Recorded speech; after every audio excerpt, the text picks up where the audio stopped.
Hi ನಮಸ್ತೆ, ನನ್ನ ಹೆಸರು ಈರನಾಶಿಲೆ ಅಂತ. ಎಲ್ರಿಗೂ ಹೃದಯಪೂರ್ವಕವಾಗಿ ಪವರ್ ಡೇಸ್ಗೆ ವೆಲ್ಕಮ್. ಇವತ್ತು ನಮ್ಮ ಒನ್ ಆಫ್ ದ ಕೈಂಡ್ ಆದ ಅರವಿಂದ್ ಕಾಮತ್ ಸರ್ ಮನೆಗೆ ನಾವು ಹೊರಟಿದ್ದೀವಿ. ಅವ್ರು ನಮ್ಮ ಹತ್ರ 3.21 ಕಿಲೋವ್ಯಾಟ್ ಸಿಸ್ಟಮ್ನ ಇನ್ಸ್ಟಾಲೇಷನ್ ಮಾಡ್ಕೊಂಡಿದ್ದಾರೆ. ಆ ಪ್ಲಾಂಟ್ ಇನ್ಸ್ಟಾಲೇಷನ್ ಹೇಗಾಗಿದೆ, ಅವ್ರದ್ದು ಜನ್ರೇಷನ್ ಎಷ್ಟು ಆಗ್ತಾ ಇದೆ, ನಾವು ಎಲ್ಲರಿಗೂ ಗೊತ್ತಿರೋ ಹಾಗೇನೆ ನಾವು ಟಾಟಾ ಪವರ್ಗೆ ಚಾನಲ್ ಪಾರ್ಟ್ನರ್ ಆಗಿ ವರ್ಕ್ ಮಾಡ್ತಾ ಇದ್ದೀವಿ. ಲಾಸ್ಟ್ 5 ರಿಂದ 6 ವರ್ಷದೊಳಗಡೆ ನಾವು ತುಂಬ ಬೆಂಗಳೂರು ಪ್ಲಾಂಟ್ ಇನ್ಸ್ಟಾಲೇಷನ್ ಮಾಡಿದ್ದೀವಿ. ಅಕ್ಟೂರಲ್ಲಿ ಮಾಡಿರೋ ಪ್ಲಾಂಟ್ಸ್ಗಳಲ್ಲಿ ಇದು ಕೂಡ ಒಂದು. ಇನ್ನು ಅರವಿಂದ್ ಕಾಮತ್ ಸರ್ ನಮ್ಮ ಹತ್ರ 3.21 ಕಿಲೋವ್ಯಾಟ್ ಸಿಸ್ಟಮ್ನ ಬೈ ಮಾಡಿದ್ದಾರೆ. ಅದು ಇನ್ಸ್ಟಾಲೇಷನ್ ಕೂಡ ಕಂಪ್ಲೀಟ್ ಆಗಿದೆ. ಇವಾಗ ಸೋಲಾರ್ ಸಿಸ್ಟಮ್ ಬಗ್ಗೆ ಎಕ್ಸ್ಪ್ಲೇನ್ ಮಾಡ್ತೀನಿ. ಈಗ ನಾವಿಲ್ಲಿ ಒಂದು 3 ಕಿಲೋವಾಟ್ ಇನ್ವರ್ಟರ್ ಹಾಕಿದ್ದೀವಿ, ಮತ್ತು 530 ವ್ಯಾಟ್ ಬೇಕದ್ದು ಟೋಟಲ್ 6 ಪ್ಯಾನಲ್ ಹಾಕಿದ್ದೀವಿ. ಈ ಇನ್ವರ್ಟರ್ ಟೈಪ್ ಬಂದ್ಬಿಟ್ಟು ಆನ್ ಗ್ರಿಡ್ ಟೈಪ್ ಸಿಸ್ಟಮ್. ಇಲ್ಲಿ ನಾವು ಏನು ಮಾಡಿದ್ದೀವಿ ಅಂದರೆ MS ಎಲಿವೇಟರ್ ಸ್ಟ್ರಕ್ಚರ್ ಮಾಡಿ ಇನ್ಸ್ಟಾಲೇಷನ್ ಮಾಡಿದ್ದೀವಿ. ಯಾಕಂದರೆ ಈ ಕೆಳಗಡೆ ಸ್ಪೇಸ್ ಎಲ್ಲ ಅವ್ರಿಗೆ ಯುಟಿಲೈಸ್ ಮಾಡಬೇಕನ್ನೋ ಇಂಟೆನ್ಷನ್ ಇತ್ತು. ಸೊ ಹಂಗಾಗಿ ಅವ್ರಿಗೆ ಸೂಟೇಬಲ್ ಹೈಟ್ ಮಾಡಿ ಮೇಲ್ಗಡೆ ಮೇಂಟೆನೆನ್ಸ್ ಕೂಡ ಮಾಡೋ ಥರ ಪ್ಲ್ಯಾನ್ ಮಾಡಿಕೊಂಡು ನೀಟಾಗಿ ಆನ್ ಸೈಡ್ ಡಿಸೈನ್ ಮಾಡಿ ಸ್ಟ್ರಕ್ಚರ್ನ ಇನ್ಸ್ಟಾಲೇಷನ್ ಮಾಡಿದ್ದೀವಿ. ಇವೊಂದು ಇದು MS ಫ್ಯಾಬ್ರಿಕೇಶನ್ ಆದರೂ ಕೂಡ ನಾವು ಇಲ್ಲಿ 2 ಕೋಟ್ ಪ್ರೈಮರ್ ಮಾಡಿ 2 ಕೋಟ್ ಪ್ಯೂ ಎನಾಮಲ್ ಪೇಂಟ್ ಮಾಡಿ ನಾವು ಇದನ್ನ ಸ್ಟ್ರಕ್ಚರ್ ಯಾವ ಟೈಪ್ ಮಾಡಿದ್ವಿ ಅಂದರೆ ಎಲಿವೇಶನ್ ಮಾಡಿದ್ದೀವಿ. ಯಾಕಂದರೆ ಕಸ್ಟಮರ್ಗೆ ಈ ಸ್ಪೇಸ್ ಎಲ್ಲ ಯುಟಿಲೈಸ್ ಮಾಡಬೇಕಿತ್ತು. ಅಂದರೆ ಮನೇಲಿ ಸ್ವಲ್ಪ ಚಿಕ್ಕ ಮಕ್ಕಳಿದ್ದಾರೆ, ಎಲ್ಲ ಬರಬೇಕಾದಾಗ ಹೋಗ್ಬೇಕಾದ ತಲೆಗೆಲ್ಲ ಬಡಿಬಾರ್ದು, ಅಥವಾ ಕಾಲಲ್ಲಿ ಅವ್ರಿಗೆಲ್ಲ ಅಡಚಣೆ ಏನೋ ಉಂಟಾಗಬಾರ್ದು ಅಂತೇಳಿ ನಮ್ಗೆ ಹೇಳಿದರು. ಮುಂಚೆ ರಿಕ್ವೈರ್ಮೆಂಟ್ ಅದೇ ಥರ ಹೇಳಿದರು. ಸೊ ಹಾಗಾಗಿ ನಾವೇನು ಮಾಡಿದ್ವಿ, ಇಲ್ಲಿ ಒಂದು 2.5 ಮೀಟರ್ ಸ್ಟ್ರಕ್ಚರ್ ಹೈಟ್ ಮಾಡಿಕೊಂಡು ಅದ್ರ ಮೇಲ್ಗಡೆ ಪ್ಯಾನಲ್ ಹಾಕಿದ್ದೀವಿ. ಸೊ ಮೇಂಟೆನೆನ್ಸ್ ಪಾರ್ಟ್ ಆಫ್ ವ್ಯೂನು ನಾವು ಕನ್ಸಿಡರ್ ಮಾಡ್ಕೊಂಡಿದ್ದೀವಿ. ಆ ಕಡೆಗೆ ಒಂದು ಸ್ಲ್ಯಾಬ್ ಇದೆ. ಸೊ ಇಲ್ಲೊಂದು ಅವ್ರದ್ದು ಟೆಂಪ್ರರಿ ಲ್ಯಾಡರ್ ಇದೆ, ಅದನ್ನ ಹಾಕೊಂಡು ಮೇಲ್ಗಡೆ ಹೋಗಿ ನೀಟಾಗಿ ಕ್ಲೀನ್ ಮಾಡ್ತಾರೆ. ಸೊ ಆ ಪ್ರಕಾರ ಮಾಡ್ತಾರೆ. ಇದು ನಾವು ಯೂಸ್ ಮಾಡಿರೋದು ಪೈಪ್ಸ್ ಎಲ್ಲ UPVC ಪೈಪ್. ಸೊ ಯಾಕಂದರೆ ಈ ಪೈಪ್ ನೀವು ನೋಡಿರ್ಬೋದು, ವಾಟರ್ ಪೈಪ್ ಲೈನ್ಗೆಲ್ಲ ಯೂಸ್ ಮಾಡ್ತಾರೆ. ಯೂಶ್ವಲ್ ಆಗಿ ವೈರಿಂಗಿಗೆಲ್ಲ ಅಂದರೆ PVC ಪೈಪ್ ಯೂಸ್ ಮಾಡ್ತಾರೆ. ಅದು ಬಿಸಿಲಿಗೆ ಆಮೇಲೆ ಮಳೆಗೆ ಅಂದಮೇಲೆ 1 ವರ್ಷ 2 ವರ್ಷಕ್ಕೆ ಅದು ಈ ಥರ ಹಿಚ್ಕಿದಾಗ ಪುಡಿ ಆಗೋಗ್ಬಿಡುತ್ತೆ. But this pipe UPVC pipe ಅಂದರೆ ಔಟ್ಡೋರ್ ಪರ್ಪಸ್ಗೆ ಯೂಸ್ ಮಾಡಿರೋದು. ಇದು ನೆಕ್ಸ್ಟ್ ಇನ್ನೊಂದು 25 ರಿಂದ 50 ವರ್ಷ ಆದರೂ ನಿಮ್ಗೆ ಇದು ಹಾಳಾಗಲ್ಲ. ಸೊ ಆ ಥರ ಕ್ವಾಲಿಟಿ ನಾವು ಪ್ರೊವೈಡ್ ಮಾಡ್ತೀವಿ. ಯಾಕಂದರೆ ನಾವು ಈ system designed and implemented for next 25 years.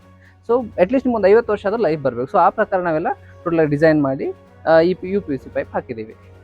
Solar ಪ್ಲಾಂಟಲ್ಲಿ ಪ್ರಮುಖವಾಗಿ ಏನು ಬರೋದು ಅಂದರೆ ನಮ್ಮ ಸೋಲಾರ್ ಪ್ಯಾನಲ್ಸ್ ಬರ್ತದೆ. ನಾವು ಸೋಲಾರ್ ಪ್ಯಾನಲ್ 535 ವ್ಯಾಟ್ ಬೇಕಿದ್ದು ಟೋಟಲಾಗಿ 6 ಪ್ಯಾನಲ್ ಹಾಕಿದ್ದೆ. ಅದಂದರೆ ಫಸ್ಟ್ ಒಂದು ಲೈನಲ್ಲಿ 3 ಪ್ಯಾನಲು, ಸೆಕೆಂಡ್ ಲೈನಲ್ಲಿ 3 ಪ್ಯಾನಲ್, ಟೋಟಲ್ 6 ಪ್ಯಾನಲ್ನ ಹಾಕಿದ್ದೀವಿ. ಸೊ ಅದಾದಮೇಲೆ ನೆಕ್ಸ್ಟ್ ಹಾಕಿರೋದು ಅಲ್ಲಿಂದ ಬರೋ ಪವರ್ ಎಲ್ಲ DCDB ಬರ್ತದೆ. DCDB is a protecting device.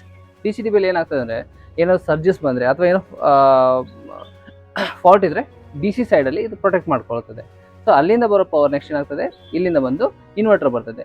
ಇನ್ವರ್ಟರ್ದು ಇದು ಗ್ರಿಡ್ ಕಡೆಯಿಂದ ಬರುವ ಯಾವುದೇ ಫಾಲ್ಟ್ ಬಂದರೂ ಅಥವಾ ಏನೇ ಸರ್ಜಸ್ ಬಂದ್ರೂ ಇದೇನು ಮಾಡ್ತದೆ, ಇಲ್ಲಿಗೆ ಅರೆಸ್ಟ್ ಮಾಡಿ ಅದನ್ನ ಅರ್ತ್ ಮಾಡ್ತದೆ. ಸೊ ಏನಾದರೂ ಶಾರ್ಟ್ ಸರ್ಕ್ಯೂಟ್ ಏನಾದರೂ ಇದ್ದರೆ ಇಲ್ಲಿಗೆ ಕಟ್ ಆಫ್ ಆಗಿ ನಮ್ಮ ಟೋಟಲ್ ಎಂಟೈರ್ ಸಿಸ್ಟಮ್ನ ಪ್ರೊಟೆಕ್ಟ್ ಮಾಡ್ಕೊತದೆ. ಇದು ಮೇನ್ ACDB ಕೆಲಸ. ಸೊ ಅದಾದಮೇಲೆ ನೀವು ನೋಡ್ಬೋದು, ಇಲ್ಲಿ ನಾವು UPVC ಮತ್ತು PVC ಇದು ಹಾಕಿದ್ದೀವಿ, ಕೇಬಲ್ ಟ್ರೇ ಎಲ್ಲ ಇದನ್ನೆಲ್ಲ ಕಡೆಯಿಂದ ಕ್ಲೋಸ್ ಮಾಡಿದ್ದೀವಿ. ಸೊ ಇಟ್ ಮೀನ್ಸ್ ಯಾವುದೇ ಒಂದು ಹುಳ ಎಲ್ಲ ಹೋಗಿ ಇದ್ರೊಳಗೆ ಕೂತ್ಕೊಂಡು ಮನೆ ಮಾಡಿ ಆ ಥರ ಏನು ಮಾಡಲ್ಲ. ಅದರಿಂದ ಯಾವುದೇ ಅದರ್ ಫಾಲ್ಟ್ಸ್ ಆಕರ್ ಆಗೋ ಚಾನ್ಸಸ್ ಇರೋದಿಲ್ಲ. ಸೊ ಹಾಗಾಗಿ ಇದು is completely protected system.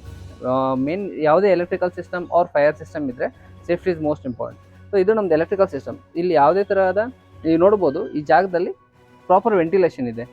Inverter ಕೂಡ ಒಳ್ಳೆ ವೆಂಟಿಲೇಷನ್ ಬರ್ತದೆ. ಆಮೇಲೆ ಯಾವುದೇ ವುಡನ್ ಕಾರ್ಟನ್ಸು ಆಮೇಲೆ ವುಡ್ಡು ಅದೇನೂ ಇಲ್ಲ ಇಲ್ಲಿ.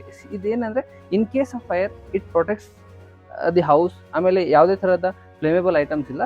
ಅದು ಇವಾಗ ನಾವು ಜನ್ರೇಷನ್ ಬಗ್ಗೆ ಒಂದು ಸ್ವಲ್ಪ ಹೇಳ್ಕೊಡ್ತೇನೆ. ಈಗ ನಾರ್ಮಲ್ ಅಂದರೆ ಇವಾಗ ಆಲ್ಮೋಸ್ಟ್ 6 o'clock ಆಯಿತು. ಇವಾಗ ಪವರ್ ಜನ್ರೇಷನ್ 140 ವಾಟ್ಸ್ 130 ವಾಟ್ಸ್ ಈ ರೇಂಜಲ್ಲಿ ಆಗ್ತಾ ಇದೆ. ಸೊ ಇವತ್ತು ಜನ್ರೇಷನ್ ಎಷ್ಟಾಗಿದೆ ಅದು ನಾವು ಚೆಕ್ ಮಾಡೋಣ. ನೋಡಿ, ಇವತ್ತು ಟುಡೇ ಅಂತ ಇದೆ. ಇವೊಂದು ಇಟ್ಸ್ ಲಿಟಲ್ ಬಿಟ್ ಕ್ಲೌಡಿ. ಏನಾಗಿದೆ ಅಂದರೆ ನಮಗೆ 15.7 ಯೂನಿಟ್ಸ್ ಪ್ರೊಡಕ್ಷನ್ ಮಾಡಿದೆ. It's a good production. So next ಅಲ್ಲಿ ಚೆಕ್ ಮಾಡಿ. ಟೋಟಲ್ ನಾವು ಇನ್ಸ್ಟಾಲೇಷನ್ ಮಾಡಿ ಆಲ್ಮೋಸ್ಟ್ 10 days ಆ್ಯಂಡ್ ಅಬೋವ್ ಆಯಿತು. 247 ಯೂನಿಟ್ ಇದು ಪ್ರೊಡಕ್ಷನ್ ಮಾಡಿದೆ. ಸೊ ಪ್ರೆಸೆಂಟ್ DC ಎಷ್ಟು ಪವರ್ ಬರ್ತಾ ಇದೆ, ವೋಲ್ಟೇಜ್ ಎಷ್ಟಿದೆ, ಎರಡನ್ನು ಇಲ್ಲಿ ತೋರಿಸ್ತಾ ಇದ್ದಾರೆ. ಪ್ರೊಟೆಕ್ಟಿಂಗ್ ಸಿಸ್ಟಮ್ಸಲ್ಲಿ ಮೋಸ್ಟ್ ಇಂಪಾರ್ಟೆಂಟ್ ಪಾರ್ಟ್ ಅಂತಂದರೆ ಅರ್ಥಿಂಗ್ದು. ಇವಾಗ ನಾವು ಸ್ಟಾರ್ಟಿಂಗ್ ಎಲ್ಲಿಂದ ನಾವು ಅರ್ಥಿಂಗ್ ಮಾಡ್ತೀವಿ ಅಂತಂದರೆ ಫಸ್ಟ್ ಬಂದು ಮಾಡ್ಯೂಲ್ ಟು ಮಾಡ್ಯೂಲ್ ಅರ್ಥಿಂಗ್ ಮಾಡಿರ್ತೀವಿ. ನೀವು ಅಲ್ಲಿ ನೋಡ್ಬೋದು ಒಂದು ಪ್ಯಾನಲಿಂದ ಇನ್ನೊಂದು ಪ್ಯಾನಲ್ಗೆ ಅರ್ಥಿಂಗ್ ಆಗಿದೆ. ಸೊ ಅದೇ ಥರ ಟೋಟಲ್ 6 ಪ್ಯಾನಲ್ ಇದೆಲ್ಲ, 6 ಪ್ಯಾನಲ್ ಇಂಟರ್ಲಿಂಕ್ ಆಗಿದೆ. So earthing dedicated earthing points ಇರ್ತವೆ, ಅಲ್ಲಿಂದ ಅದು ಕನೆಕ್ಟ್ ಆಗಿರುತ್ತೆ. ಅದಾದಮೇಲೆ ಒಂದು ಕೇಬಲ್ಲು ಆ ಪ್ಯಾನಲಿಂದ ಹೋಗಿ ಡೈರೆಕ್ಟ್ ಅರ್ತ್ ಪೆಟ್ಟಿಗೆ ಹೋಗಿ ಅರ್ತ್ ಆಗಿರುತ್ತೆ. That is one earthing. ಇನ್ನೊಂದು ಇನ್ವರ್ಟರ್ ನೋಡ್ಬೋದು ನೀವು ಈಗ ಇಲ್ಲಿ inverter earthing, dedicated earthing wire ಒಂದಿದೆ, ಪ್ಲಸ್ ಇದ್ರೊಳಗಡೆ ಕೂಡ ಒಂದು ಅರ್ಥಿಂಗ್ ಪಾಯಿಂಟ್ ಅಲ್ಲ, ಅದನ್ನು ಕೂಡ ಕನೆಕ್ಟ್ ಮಾಡಿರ್ತೀವಿ, ಇಲ್ಲಿ ಕೂಡ ಕನೆಕ್ಟ್ ಮಾಡಿರ್ತೀವಿ. So it completely protects the system.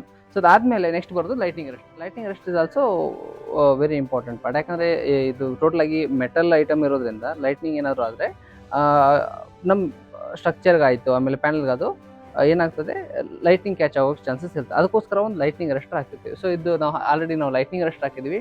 It is insulated and connected with 16 square mm copper cable. So ಇದು ಡೈರೆಕ್ಟಾಗಿ ಹೋಗಿ ಅರ್ತ್ ಪೆಟ್ಟಿ ಕನೆಕ್ಟ್ ಆಗಿರುತ್ತೆ.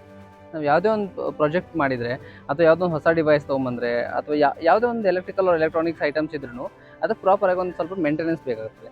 ಆ ಮೇಂಟೆನೆನ್ಸ್ ಪಾಯಿಂಟ್ ಆಫ್ ವ್ಯೂಯಿಂದ ನಾವಿಲ್ಲಿ ಏನು ಮಾಡಿದ್ವಿ, ಈಸಿ ಟು ಎಕ್ಸಸ್ ಇದೆ. ಸೊ ನಾರ್ಮಲಾಗಿ ಒಬ್ಬ ಪರ್ಸನ್ ಬಂದು ಇಲ್ಲಿ ಮೇಲ್ಗಡೆ ನೀರು ಹಾಕ್ಬೋದು, ಆಮೇಲೆ ಮಾಪಿಂದ ಈಸಿಯಾಗಿ ಕ್ಲೀನ್ ಮಾಡ್ಕೋಬೋದು. ಸೊ ಈ ಪ್ರಕಾರ ನಾವು ಮಾಡಿದ್ದೀವಿ. ಸೊ ಈಸಿ ಟು ಎಕ್ಸಸ್ ಇದೆ. ಸೊ ಏನಂತಂದರೆ ಬರೀ ಇನ್ಸ್ಟಾಲೇಷನ್ ಮಾಡಿ ಅಂದರೆ ಒಳ್ಳೆ ಜನ್ರೇಷನ್ ತೊಗೊಳೋದು ಮಾತ್ರ ನಮ್ಮ ಇಂಟೆನ್ಷನ್ ಇರಬಾರ್ದು. ಫಾರ್ ಲಾಂಗ್ ರನ್ 25 ಇಯರ್ಸಲ್ಲಿ ಅದ್ರದ್ದು ಮೇಂಟೆನೆನ್ಸ್ ಬರ್ತದೆ, ಕ್ಲೀನಿಂಗ್ ಬರ್ತದೆ. ಸೊ ಅದನ್ನು ಎಲ್ಲ ಕನ್ಸಿಡರ್ ಮಾಡಿಕೊಂಡು ನಾವು ನೀಟಾಗಿ ಫಿಸಿಬಲ್ ಆಗಿ ಇನ್ಸ್ಟಾಲೇಷನ್ ಮಾಡಬೇಕು. ಸೊ ಅದನ್ನು ನಾವು ಇಲ್ಲಿ ಇನ್ಸ್ಟಾಲೇಷನ್ ಮಾಡಿದ್ದೇವೆ. ಅವ್ರು ಧನ್ಯವಾದ ಅಂತ ತಿಳಿಸ್ತಾ, ಸೊ ಇವಾಗ 3.21 kW ಸಿಸ್ಟಮ್ ನೀವು ಇನ್ಸ್ಟಾಲೇಷನ್ ಮಾಡ್ಕೊಂಡ್ರೆ ಮನೆಯಲ್ಲಿ ಇದ್ರ ಕೆಪಾಸಿಟಿ ಬಂದು 378 ಯೂನಿಟ್ ಜನರೇಷನ್ ಮಾಡುತ್ತೆ. ಇನ್ ಲೋವರ್ ಎಂಡಲ್ಲಿ, ಹೈಯರ್ ಎಂಡಲ್ಲಿ 450 ಯೂನಿಟ್ಸ್ವರೆಗೂ ಜನರೇಷನ್ ಮಾಡೋ ಕೆಪಾಸಿಟಿನ ಇದು ಹೊಂದಿದೆ. ಅದಲ್ಲದೆ ನೀವು 3.21 kW ಸಿಸ್ಟಮ್ ಇನ್ಸ್ಟಾಲೇಷನ್ ಮಾಡಿದಾಗ ಹತ್ತತ್ರ ನಿಮಗೆ 3,000 to 4,000 ಬಿಲ್ನ ನೀವು ಸೇವ್ ಮಾಡ್ತೀವಿ. ಸೊ ಅರವಿಂದ್ ಅವ್ರಿಗೆ ಧನ್ಯವಾದಗಳನ್ನ ಹೇಳ್ತಾ ನಮ್ಮ ಈ ಕಾರ್ಯಕ್ರಮನ ಮುಗಿಸ್ತಾ ಇದ್ದೀವಿ.